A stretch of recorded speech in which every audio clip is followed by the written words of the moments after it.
Good morning, you strange and wonderful weirdos. I'm John. I'm Stacey. It's Thursday, November the 10th. And here's why today is strange.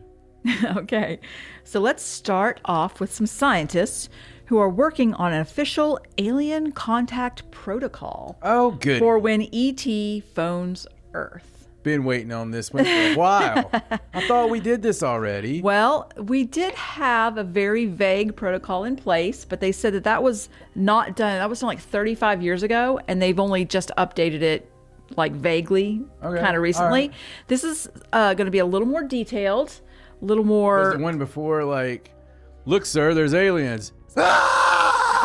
Yeah, I think that was actually what was written. The one before was more of a what to do if you get a message, like who to contact, and basically it was like call the UN. You know, I mean, there wasn't a lot of... Remember when the Air Force had one in 1952? Look, sir, there's aliens.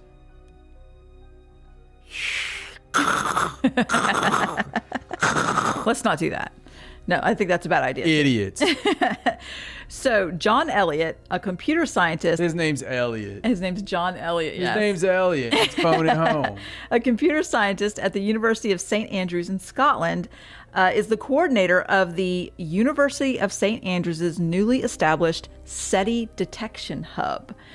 Now, unlike normal SETI that, you know, puts signals out into the... They're just going to be looking for messages. Yeah. And spending the time figuring out what they're going to do with sharing the discoveries, how to interpret messages that maybe come in, how to cover it up, putting together some policies for what would happen in the event that we would determine that there was a message coming from an alien. Did they give us any of these nuggets? They did. Well, they've just now put the team together. They haven't actually sussed it out yet. Oh, they know. Well, I thought it was kind of... The first night at Applebee's when they all had drinks. Right. Greg had a few too many, ended up in Roger's room. It started with the conversation of, we're going to be spending a lot of time in the trailer. Mm-hmm. That we are. Do you like to play putt? I do like to putt. Because that's what all the SETI people do. They do. Watch Independence Day. It is Independence Day, right? I'm not. Yeah, I believe so. Yeah. Okay. It is. And they have the golf balls everywhere. Mm-hmm. So he did say, he made a statement. This article was from Newsweek, and he made a statement to Newsweek that said that, you know, are we going to get a message? They don't know, but they cannot afford to be ill-prepared scientifically, socially, and politically rudderless for an event that could turn into reality as early as tomorrow. So maybe they know something we don't know. They don't. No. But, I mean, could you imagine your whole job being that you're on this committee where you're going to listen for signals from space, determine if they're alien, and then decide the policies and protocols around what you do with that? Can you imagine working for an organization that listens to alien radio from outer space and never gets talked about anymore? Probably barely gets funded. Mm-hmm. And when you've got like the actual Air Force showing videos of UFOs that are here, and you're out here in a trailer somewhere in BF, Arizona. Right. Like, we're looking for them still, but they've not returned. Camera guy's like, what was that? I don't know. I believe it's fallen angels. I don't believe that's the UFOs we're looking for. Mm-hmm. That's fallen angels. Drones. Swamp gas. Swamp angels. Swamp angels. And drones. All right. Well, at least we're necessary. Eventually we'll know what to do when we do find that. Yeah.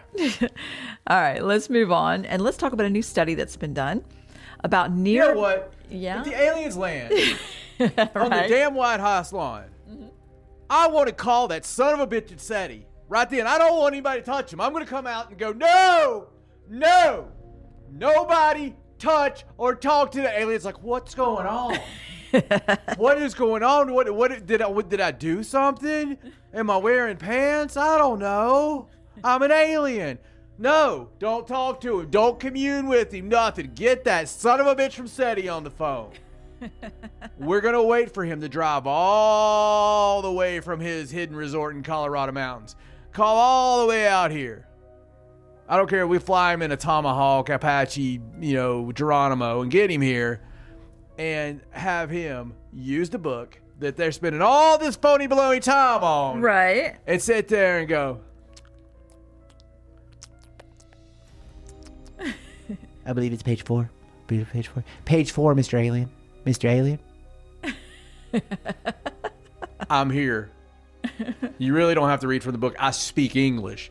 I spent years. I created English.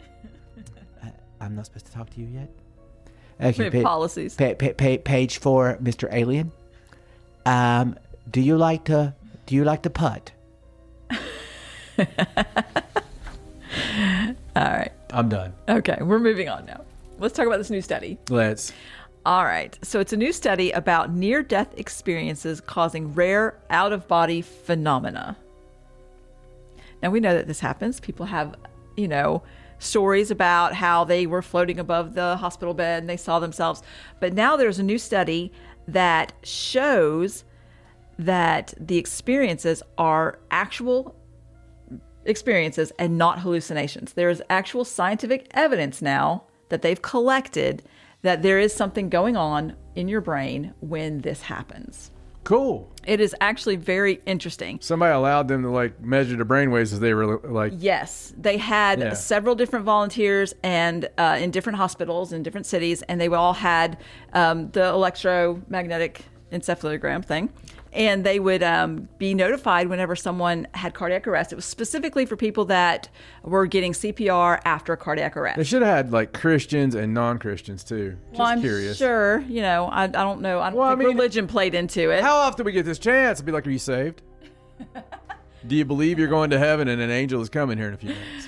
Well, they would be notified. They would go and they Where's would be the able... Motley Crue roadie? I want to talk to him. Hey, how's he going?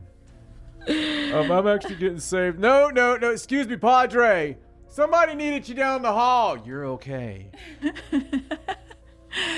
So they measured the brain waves of these people as they were receiving CPR. And what they found was that the gamma wave brain activity would spike during this time. Now, gamma waves are active when, if you're conscious. We're turning into Hulk. That's what's active when you're retrieving memories. Yes. And so as they're laying there, they're technically dead and trying to be revived. There are gamma waves spiking in their brain where they are recalling every memory that they, the whole life flashes before your eyes concept.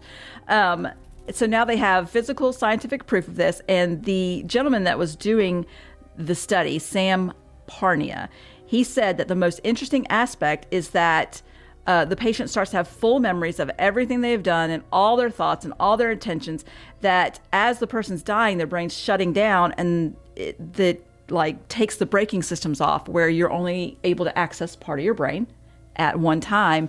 In this process, you're able to access the whole thing, which is amazing.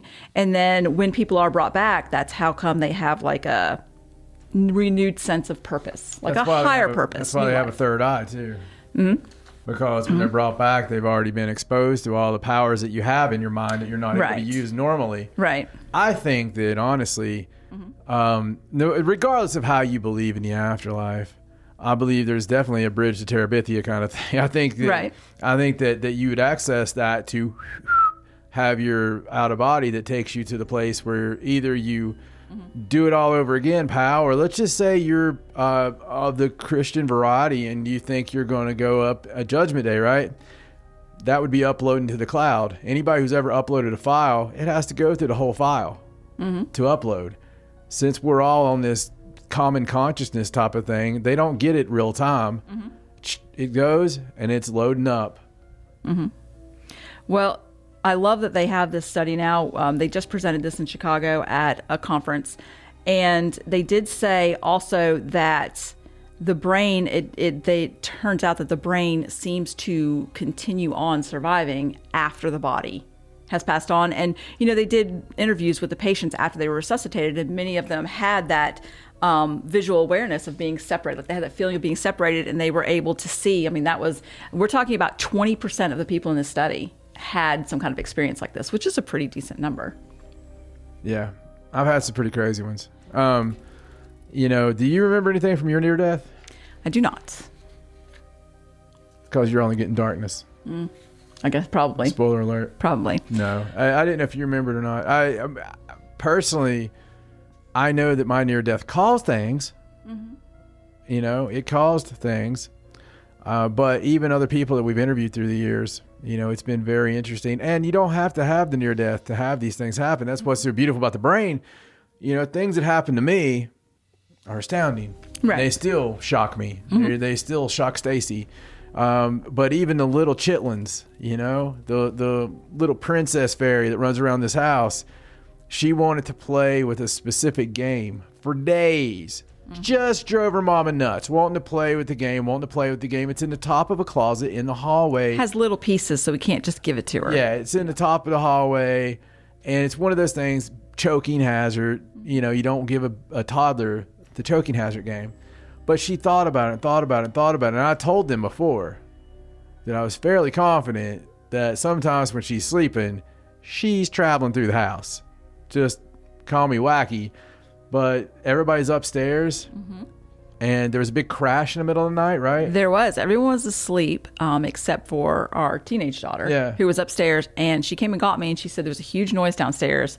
And so we went downstairs to investigate, and that specific game had fallen from the top of the closet, and it was not precariously perched. It had been up there for a long time, but it had fallen down inside the closet. And wasn't it making a noise and stuff, too? It fell on top of the Lucky Ducks game, and the Lucky Ducks game has a big button on it, and when you turn it on, it starts quacking. That was making noise. But the game did fall and knock a bunch of other stuff down. Wow. That was the thing that fell. Just interesting stuff. That's just, you know, it's interesting to me. We were talking about foreign languages the other day. When people fall asleep and they wake up, I remember recently there was a woman in Canada that woke up speaking perfect German, maybe. Something. I can't remember, but it had never been exposed to it before. Explain that, please.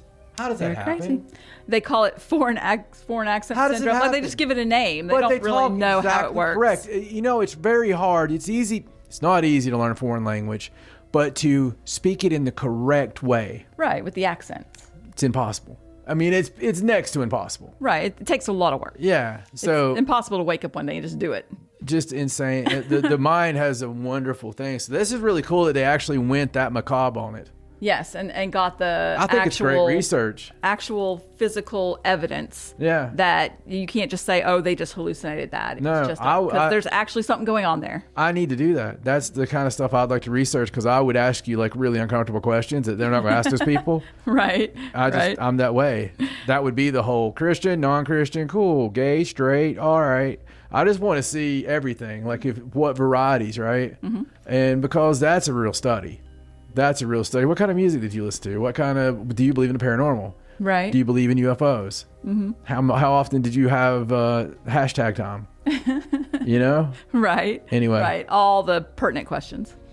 All right. So let's move on. And let's talk about a really cool discovery of the oldest known sentence written in the first alphabet has been discovered. And it's on a Samaria? comb. It is a simple sentence that was written in Canaanite. Ah, Yes. Canaanite. It was believed to be the oldest known sentence written in the earliest alphabet. It's an inscription on a luxury item, a comb. It's like they believe it was a comb that says, "May this tusk root out the lice of the hair and the beard." So it's a lice comb. That's So it's unearthed in Lachish, which is a Canaanite city. They say it's from roughly around 1700 BC. And took them a long time to write a sentence. the comb suggests that humans have endured lice for thousands of years and that even the wealthiest were not spared the grim infestations. We had sentences in 5500 BC. We had hieroglyphics in... Yeah, honey, we've actually had writing for a really long time, Right. but this is the oldest known alphabet, like where it's not pictures or just symbols or dots and dashes. Actual alphabet. It's Canaanite. And we got fancy, eh? yes, fancy. You're not going to count my pictures. No, actual sentence. Now the comb is 3.5 centimeters by 2.5 centimeters. We're going to fly our aeroplane now. Flying aeroplane. They know that it's piano. a comb. On one side, it has some widely spaced teeth to comb the hair, but then on the other side, it has some very closely spaced teeth to get the lice out. And they even examined it under a microscope and identified the I bet like the lice little was still alive. no, but probably that just like Anybody who's little ever remnants, little remnants of the nymph stages of God. lice. So they do know that it, because of the inscription and because of what they found on it, is absolutely a lice comb, something that they obviously Well, at had least to we deal know with now a what long time happened ago. during that big wipeout that no one knows, what happened to everybody around that time. Right. Now we do. It was a lice outbreak. Drives you mad. You guys ever had kids that went to school and came home with lice? Oh, it's awful. It's Awful. it's the end. Now, they did discover the comb back in 2017, but the surface writing on the surface is very shallow, and they were only spotted it in last year in December of last year. I am so pretty. And Look they how were shallow this is. able to transcribe it, confirm it, transcribe it, and we're just tickled that it was a whole sentence, and the oldest one they've ever good for found. them. I'm glad they're doing more with their life than SETI. This is true. And people have had problems, the same problems for years. I used to think Clearly. on Haunted South years ago that people from SETI were listening, and Stacey said it one night because I'm not making fun. I'm making fun of them, but in a fun way. I love what they do. I'd give Right. up everything and do that. You would totally putt in the desert. Dude, you're listening for aliens. Exactly. I'd be waiting for the mom signal, All right. the wow signal. Let's move on. The mom signal.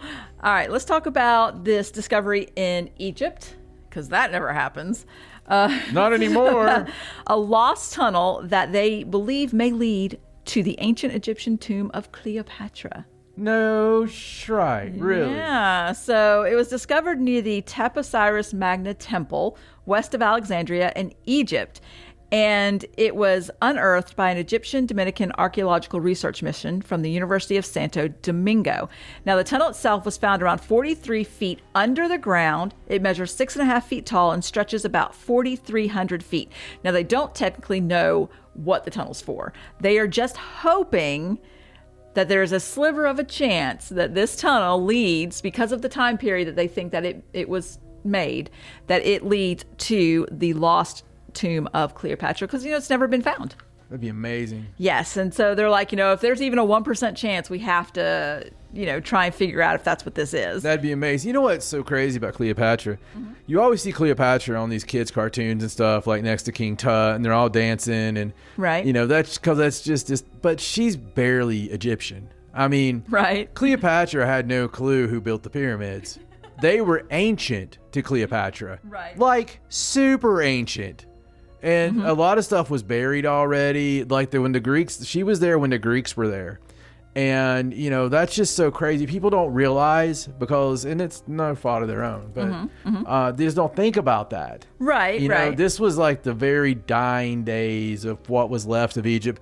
And it's Right. kind of funny, like in the Victorian age, when certain things came into vogue and all the rich socialites, they would collect certain things, right? And they would do certain things. And like when we look at old pictures and stuff, which we do a lot, but everybody has the same fashion and all this stuff. Egypt was in vogue at the time. Right. And so right. everybody wanted the Egyptian stuff. And the Greeks, man, they were all just about sex, parties. I mean, they were. Well, I mean, They were. It's just the way it was. Yeah. And I just think it's cool because people don't really think about that. I bet her tomb is so Egyptian. Like it's yeah, it's like over the top. I bet it's got some cool stuff in it, dude. I sure would it just does. like to test how Do you many. think they really haven't found it? Oh, they haven't found it.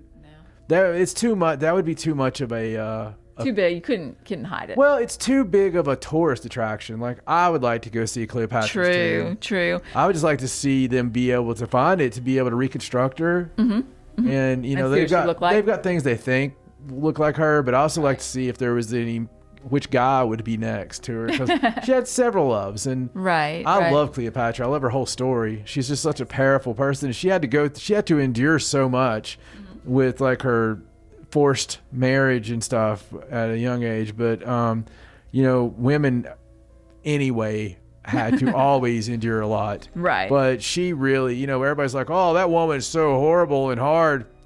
Yeah, that kind of happens when they have to endure what they have to endure. So I'm all about it. That'd be awesome. I'd go visit that in a heartbeat. That'd be cool. Well, maybe it'll turn out to be the thing. You never know. Or it's going to be a UFO. Could be. And we'll never hear about it again. Yeah, you'll never see it again. It's like that temple that they found the underneath. Remember, we watched the thing. And Oh, they're like, yeah. this is really strange. They were like, no, there's nothing. And they covered it They're up like, real quick. We lifted this up, and there was like another temple. A whole building down there with columns. We'll update you next week. And it's like, what happened to those guys? 5 years? I don't know. 6 years ago? All right, so let's do this last story. Okay. This is from Perth. Now, apparently, Perth is opening a new museum, and they did a public vote where they asked the public, what are we going to name the new museum? They passed out. They're going to let somebody from Australia name it? Oh, no. Perth in Scotland. There's a Perth in Scotland? Yeah, like Perth and Sean and O'Malley. Oh, it's a Sean. It's a Sean. It's a Sean. Total anyway, Scotland. Perth in Scotland. Well, that's even worse. You do remember Bodie McBoatface. That was the last public. Yes. Well, see, they decided they were going to let the public suggest names. That was the last one. For the new museum. And some of the suggestions included the Victoria Drummond Museum and the Sparkling Museum of Perth. That was from a primary school. I kind of like that one. But in the end, 60% of the public decided to name it Perth Museum. That's the fantastic new name for the Perth Museum. The Perth Museum. It's like it was named in Maine. I know. And they're going to take the Perth Museum and Art Gallery that they closed to separate the museum part and reopen it as the Perth Art Gallery. So there you are. The public has spoken. They want their fancy new museum to be called Damn Museum. non-creative Scots. What's wrong with you? There was like 450 people that submitted ideas, and then they voted. Ireland. Right. They'd have been all nipping on the sauce and giving you all kinds of names. You'd end up with another Bodie McBoatface. Yeah. They'd be like, let's just call it the Bloody Museum. Something. That's really great. In Maine, one of the things up there was so funny. Everything was named so correct. Like, too correct. It's like Graveyard Road. It's like, oh, yeah, you just go down Graveyard Road, go behind Firehouse Corner, and then you just go there by Lake Drive, and then you just go up there to Sequoia Tree Flat. City Hall, yeah, it's on City Hall Road. City Hall Road. I mean, You want to use the Ponderosa? It's up there on Ponderosa Hill. where's the hospital again? Hospital Lane.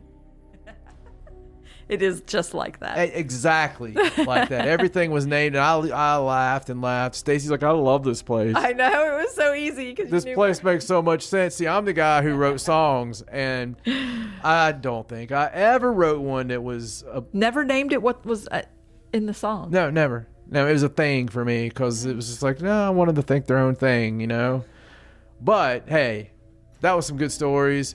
I do need to address something before this. You guys may have seen, if you watch the video version and you don't listen on audio, which you don't know what you're missing. Oh my God.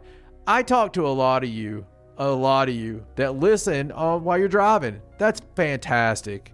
And until Sideshow is full on back, I appreciate it. I really do. I love however you take us in. I love the fact you take us in. But the ones of you that watch this, okay?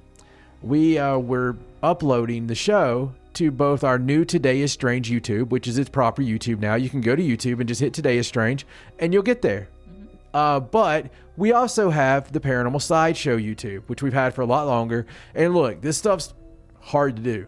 It just is. And so any little amount of chitlins we can get, we go for it, right? So if YouTube's not trying to figure out how to take money away from us, like when I get 200,000 views on a video and they're like, well, those views were got weirdly or whatever. We don't think those were valid. On one video, they took me from like $800 down to 20? And it got up to $800 some dollars, right? On that one video. So, yeah, and then down to $20. And really, the reason, I'm not making that up. It was invalid traffic. Invalid traffic, which it was not. It was people that were like, oh, hey, that's cool. I'm going to watch that. But regardless, $20 or $20, right? So it all adds up when you get any kind of views. We're trying to grow this show. So please, all I'm begging you, if you've watched this on Sideshow before, however you're listening now, please share the show, share it with friends, share it on your social media. If you've got anywhere you think that we should put it, or anywhere you could put it yourself, you have our permission, put it there. Help us get the word out. If you're a fan of the show, help us. You're on the ground floor, and this is going to take all of you to help us get the word out there. Instead of having some fancy big company algorithm, or instead of sitting here for 2 hours talking about my penis enlarger pill that I'm trying to sell you, I would rather, as much as possible, be able to keep it between us. Right. And, be able to talk about what we want to talk about, do what we want to do. So they made us, Stacey was uploading the show on both channels. Yes, for our current audience, and hopefully to build up the for new the new audience on Today is Strange. Yes. And they got her for duplicating or what. Yeah, apparently you're not supposed to be able to do that, and we went and got ourselves demonetized. So we're demonetized for a short period of time, like 30 days and 30 days in the jail cell. But yeah, please, anything you can do would be fantastic. Just sharing it out there helps a lot, especially on the Today is Strange YouTube. Yeah. And comments are great. So any kind of comments, and hitting the little bell icon to let you know when a new video goes up, which is 6 a.m. every day. So anyway, we really appreciate it. We never take a time on this show to say it, but we love doing this. And even if I've worked 14 hours like today, even if we've got sick, we've been doing this sick, we've been doing this way, we've been doing this out of town, we want to give it to you every day. And it means a lot to us that you guys can have a little piece of your day maybe made better because you're spending it with us. And we really appreciate you. So please help us however you can into getting those views up, sharing it out, getting people subscribing. And that's why Today is Strange